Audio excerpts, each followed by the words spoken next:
sungguh-sungguh Allah sangat ridho ketika seorang hamba itu makan ketika sesuap nasi dia muji Allah, ketika minum seteguk nasi dia muji Allah. Itu kalau orang diridhoni Allah itu wali betul.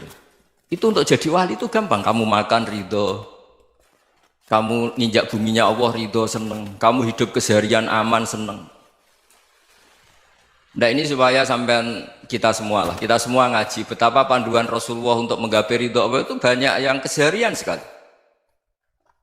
Saking kesehariannya banyak dalam hadis dan itu sahih. Nabi menyebut hal-hal yang keseharian. Hatta ma tas'alu fi imra'atika, kamu punya uang kemudian istri kamu bisa makan itu ibadah. Bahkan sebagian ibadah itu dicontohkan Nabi yang akhirnya diprotes sahabat. Yaitu wa fi buti ahadikum sedekah, kamu menggauli istri kamu itu ya sedekah. Sampai sahabat bilang yang benar ya Rasulullah. Ayati ahaduna syahwatahu wa huwa lahu ajrun. Masa urusan biologis, urusan syahwat kemudian dia dapat pahala. Nabi menjawab, alaysa lawada'aha fi haramin akana alaihi wisrun. Bagaimana kalau dia meletakkan ke yang tidak benar itu kan dosa. Nah, hal-hal seperti ini yang saya ingin teman-teman semua. Saya juga agak ingin ngaji demi Anda juga agak ingin. Itu dosa sekali ngaji kok pesanan kelompok tertentu itu enggak boleh. Islam itu untuk semua. Jadi ya cuma karena di depan saya jenengan ya seakan-akan jenengan korbannya. Itu ada ilmunya dalam usul fikih itu. Jadi orang itu harus ngaji usul fikih. Nama yang disebut, mungkin Mas Sufyan masih ingat zaman ngaji usul fikih. Nama yang disebut itu tidak jaminan sebagai prioritas perintah. Jadi misalnya gini, kebetulan yang di depan Nabi itu Abu Dzar. Nabi ya bilang, ya Aba Dzarin ini uhibbuka misalnya, atau ya Mu'ad ini uhibbuka, atau ya Aba Hurairah ini uhibbuka misalnya. Banyaklah riwayat yang Nabi nyebut ya Aba Dzarin, ya Mu'ad, ya Aba Hurairah. Kemudian misalnya Nabi meneruskan khitab, ini uhibbuka, saya mencintai kamu, fakul dubur sholatin, atau sebagian riwayat disebut fala tada'anna dubura kulli sholatin, Allahumma inni ala dzikrika wa syukrika wa husni ibadatik. Saya mencintai kamu, siapa saja, Mu'ad bisa, Abu Dzar bisa siapa. Saya mencintai kamu, mohon kalau habis sholat kamu jangan lupa wiridan Allahumma inni ala dzikrika wa syukrika wa husni ibadatik. Ya Allah, tolong kami permudah supaya mudah ingat engkau. Anda tidak bisa mentang-mentang, wong nama saya Parmin, nama saya Purnomo, itu yang diperintahkan Mu'ad misalnya. Jadi yang disebut satu, tapi khitab itu untuk siapa saja. Saya teruskan ya. Jadi saya mohon semua kita melakukan kebaikan itu kalau dalam kaidah fikih disebut al yakin la yuzalu bisyak. Banyak kebaikan yang kebenarannya itu 100%. Tidak punya efek samping ke pihak lain, ke kelompok lain, ke komunitas lain. Yaitu tadi misalnya Anda makan dan itu murah sekali, hanya butuh satu piring. Setiap punyaan kamu muji Allah, setiap minum kamu muji Allah. Itu redaksinya Rasulullah SAW disebut Allah sangat ridho ketika seorang hamba makan, kemudian dia memuji Allah. Atau minum, kemudian dia muji Allah. Logikanya gampang, negara seperti ini yang kamu harapkan bentuknya kayak apa, mertua, ipar, komunitas, tetangga. Itu nyata terjadi itu kan belum pasti. Sementara yang mesti terjadi adalah kamu butuh makan, kalau tidak mati. Butuh minum, kalau tidak mati. Butuh bumi yang nyaman ditempati, kalau tidak kita juga mati. Sebab itu Allah kalau menyebut nikmatnya itu hal-hal yang keseharian. Alladzi at'amahum min ju'. Allah itu siapa? Allah itu yang menciptakan kamu bisa makan. Tidak berlebihan. Allah itu yang menciptakan kondisi sosial itu ideal. Zaman Nabi itu ya ada orang munafik. Orang-orang pilihan Allah itu juga diuji orang sekelilingnya yang macam-macam. Semua diuji sesuai konteks zaman dan waktu. Nah, tapi ada ibadah-ibadah yang selalu disarankan Nabi. Sampai Nabi itu pernah ditanya, ayul islami khairun ya Rasulullah, Islam terbaik itu gimana? Jawaban Nabi itu unik. It'amut to'am. Islam terbaik itu ya makan-makan, yang santai-santai. Ketika Allah menyebut beberapa kebaikan, falak tahamal aqobah, wa ma adrokan apa? Mal aqobah. Terusannya apa? Fakku rokobah. Terusannya apa? Au it'amun fi yaumin di masubah. Ya, itu acara makan-makan itu juga Islam. Kenapa? Ya bayangkan kalau tidak ada makanan, kita mati kan?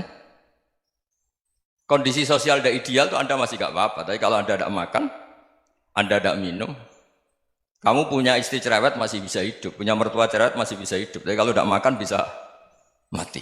Berarti penting mana istri sama makan? Penting mana? Makan. Semoga istri Anda dengar, nanti kamu disuruh makan tapi pulang deh. Itu kalau dibahasakan makan masih memahami. Penting mana nasi satu piring dengan istri. Nggak ada nasi mati, nggak ada istri belum mati. Penting mana? Gak berani jawab kan? Nah, ternyata Anda ada garang kan di depan istri. Jadi saya mohonlah, mungkin Mas Sufyan Sauri tadi yang bisa bantulah. Teman-teman tuh ngaji yang keseharian saja. Karena kita nyari ridha Allah itu berdasar firman Allah. Dan firman Allah itu menyebut keseharian tuh riang, gampang.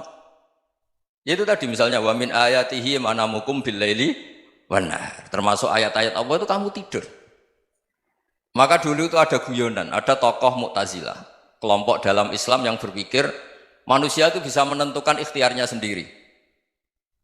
Karena saya bisa duduk, ingin berdiri, berdiri. Karena kelompok ini nggak terima kalau semua kehendak Allah, nanti bagaimana kalau semua kehendak Allah kok ada hisab ya, ada sanksi. Lucunya itu dia akhirnya, ini cerita ya, mencintai seorang perempuan, cantik sekali. Dan itu dia menjadi ahli sunnah itu oleh hal-hal yang sepele. Karena istrinya cantik, ya namanya suami istri itu hubungan intim. Terus ditanya, Mas, masih ingin lagi? Masih. Silahkan diulang lagi. Wah ya tidak bisa. Katanya manusia bisa menentukan yang diinginkan. Itu tobat itu. Itu nggak bisa ditobatkan Mas Sufyan Ats-Tsauri. Orang cantik yang mudah nobatkan orang itu orang cantik. Segampang itu. Akhirnya kita tahu, makanya kalau dalam kitab Hikam itu disebut al-aqil mayyakul madza yaf'alu wa hubi wal ghafil mayyakul madza af'al. Orang yang punya akal karena sadar ini wilayah Allah, semua milik Tuhan. Itu dia tiap hari berpikir, besok Allah akan melakukan apa terhadap dunia ini. Kamu merencanakan suatu mau plesir, ternyata gempa. Mau wisata ke Rusia, ternyata perang. Kamu tidak pernah tahu apa yang akan terjadi besok. Wa ma tadri nafsum madza taksibu ghadan. Tapi anda semua kita ini sering punya jadwal permanen. Makanya saya kalau diundang siapa saja, bisa takdir. Yang jelas Gus ini acara penting. Ya masih acara penting nak pangeran ngersakno piye? Kok ape dadi pangeran? Kamu kok mau jadi Tuhan? Itu kadang ya kiai. Penting Gus acara ini jenengan harus memastikan bisa. Loh kamu itu yang ngajarin tauhid, sesuatu itu biadillah kok bilang-bilang apa pasti. Kalau maksa terus tak tobatkan loh kamu kata saya. Ya kalau gitu Gus bilang insya Allah. Wah itu hati saya, fisik saya, roh saya sudah bilang insya Allah. Tidak usah kamu latih kata saya. Nah hal-hal tauhid keseharian itu gampang sebetulnya. Wal ghafil yaqulu madza af'al. Tapi orang yang lupa Allah dia setiap hari bilang besok apa? Kita bisa melakukan apa? Seakan-akan dia itu aktor, dia penting, dia subjek permanen, dia. Padahal kita ini hanya objek kehendak Allah Subhanahu wa taala. Karena kita yakin sesuatu yang terjadi di alam raya ini kita tidak bisa apa-apa. Makanya saya sering ngaji, sering bilang saya, ketika Anda mensifati Allah, Dia yang menghidupkan. Sudah itu tanamkan sehingga ketika kita mati santai saja. Kenapa santai? Allah punya cara menghidupkan kita. Zaman kita hidup juga gak tahu caranya ngelola jantung, ngelola paru-paru. Kamu juga gak tahu ngelola oksigen yang tidak beracun, tidak ngandung polusi. Tahu-tahu hidup. Gak ingin tua ya tahu-tahu tua, gak ingin mati tahu-tahu mati. Selama ini kita hidup juga gak tahu apa sebetulnya. Hanya gaya tok, punya jadwal, punya planning. Kalau kamu bisa menentukan pilihan Anda, pasti Anda istrinya cantik, 4 neriman semua, qanaah semua. Nyatanya enggak kan? Ada 1 jelek, cerewet. Oh itu kan, nyatanya enggak bisa apa-apa Anda kan? Dan kamu bawa mati lagi. Itu kan istri Anda juga gitu, punya keinginan, punya suami yang ganteng, yang jabat, yang neriman, yang enggak poligami. Ya enggak kesampaian juga. Kalau kita ngitung tingkat kegagalan kita itu gagal terus. Ya kan? Nah, terus ingat Allah, madza yaf'alu wa bi. Orang yang punya akal selalu berpikir Allah itu menghendaki apa terhadap saya. Lalu sama-sama orang melihat orang yang serius, itu kata Anda itu pemikir berat, serius, senang punya tokoh yang merengut karena kamu anggap serius. Tapi sebagian orang anggap orang yang serius itu wong merengut, wong masam, wong muka kok ditekuk. Jadi sama Itu hati, ya muqallibal qulub tsabbit qalbi ala dini. Karena kita nggak tahu cara berpikir kita tentang orang lain, tentang sekeliling kita. Misalnya kita orang baik yang jenis ngrumat fakir miskin. Ada orang bangun masjid mewah itu janggal. Apa artinya masjid mewah kalau banyak orang kelaparan? Tapi kalau yang jenis pendidikan apa artinya masjid mewah kalau tidak bisa ngaji? Nanti yang jenis infrastruktur apa artinya ini kalau semuanya punya sudut pandang yang berbeda-beda. Dan Islam mengapresiasi semua kebaikan. Tapi katakan semua kebaikan itu adalah kehendak Allah Subhanahu wa taala. Karena apapun baik Anda itu pakai fasilitas yang diberikan oleh Allah Subhanahu wa taala. Sehingga ini yang disebut kulillah sumadarhum fi khawdihim yal'abun. Ya kembali tadi ke tema-tema bahwa keseharian Anda ini sudah Islami. Saat Anda tidak bisa melakukan apa saja. Saya sering ada jenazah, biasanya kalau tetangga meninggal saya sering disuruh ngelepas. Saya bilang orang ini baik karena sering ngelamun di rumah, sering nganggur di rumah. Ditanya sama anaknya, kenapa Gus nganggur baik? Ya kalau dia nganggur artinya juga agak berbuat sesuatu yang maksiat kan? Ya kan? Orang nganggur di rumahnya ya tidak bunuh orang, tidak maling, tidak korupsi, ya namanya nganggur di rumah. Lah cuma istri cara pandang nganggur gak menghasilkan uang gitu. Tapi juga gak menghasilkan kriminal kan? Jadi sebenarnya Islam itu makanya kalau sampai ngaji usul fikih itu ada kitab usul fikih namanya Lubul Usul, itu terkenal sekali di pesantren itu. Itu kalau ngapresiasi keseharian itu luar biasa. Izma min mubahin illa wa yatahaqqaqu bihi tarku haramimma. Karena keseharian yang mubah saat Anda lakukan itu ada kehebatan yang luar biasa, yaitu meninggalkan haram. Makanya dulu banyak orang-orang alim ketemu temannya itu guyon sampai semalaman. Itu biasanya yang semangat Islam itu kiai kok tidak tahajud, kiai kok tidak witir. Orang yang sedang mapan uangnya banyak, malam itu tidak kelayaban itu sudah luar biasa. Melawan nafsu supaya tidak maksiat itu sudah luar biasa. Supaya lupa guyon sama temannya semalaman sampai subuh. Gejlok-gejlokan mengenang zaman miskin, zaman kuliah nggak jelas, zaman apa. Melihatnya jangan tarkut tahajud. Seperti ini meninggalkan tahajud, tapi meninggalnya ini talkul muharramat. Jadi kayak apa hebatnya? Sehingga Imam Ghazali punya riwayat yang agak unik. Hatta takuna ibadatu akhiri hadil ummah iku an-naum. Sehingga suatu saat ibadah terbaik umat ini itu tidur. Itu kan riwayat kontroversi. Ketika Imam Ghazali ditanya, kenapa iya? Kenapa kamu mulai keluar dari rumah itu sudah banyak maksiat? Melihat perempuan yang enggak mahram, melihat fenomena. Tapi kalau kamu tidur itu enggak melihat apa-apa. Tapi juga kamu jangan menganggap tidur itu ibadah betul. Saatnya melakukan fardu ain malah masih tidur. Tapi itu sudut pandang yang menjadikan kita Islam itu gampang. Jadi saat Anda tidak bisa aktivitas apa-apa, misalnya ada beberapa orang yang lumpuh. Lumpuh itu memang nggak bisa Jumatan, nggak bisa ibadah, tapi dia juga nggak bisa maksiat. Tidur itu memang Anda saat itu tidak bisa tahajud, tidak bisa witir, tapi saat itu ada zina, ada maling, tidak gosipkan orang, tidak bully orang, tidak menanamkan kebencian, tidak hasud. Sehingga tidur menurut Allah Ta'ala wa min ayatihi manamukum billaili apa? Wan-nahar. Karena di tidur itu selain ada unsur istirahat, jaga kestamina, juga ada unsur meninggalkan beberapa keburukan. Nah saya mohon ibadah yang keseharian ini kita jaga. Supaya kita semua baca ayat itu fasih. Fasih itu tertanam di hati. Allah itu siapa? Alladzi at'amahum min ju'i wa amanahum min khauf. Dan Allah kalau cerita di Quran itu anna subabnal ma'a subba thumma syaqaqnal ardhan wa syaqqa fa ambatna fiha habba wa inaba wa qadba wa zaituna wa nakhla wa hadaika hulba. Kamu tahu saya ini siapa kata Allah? Saya ini adalah Tuhan yang menurunkan air. Kemudian ada tanaman banyak. Habba wa inaba wa qadba, ada zaitun, ada tin, kalau orang Jawa mungkin ada tela, ada padi, ada mangga, ada pisang.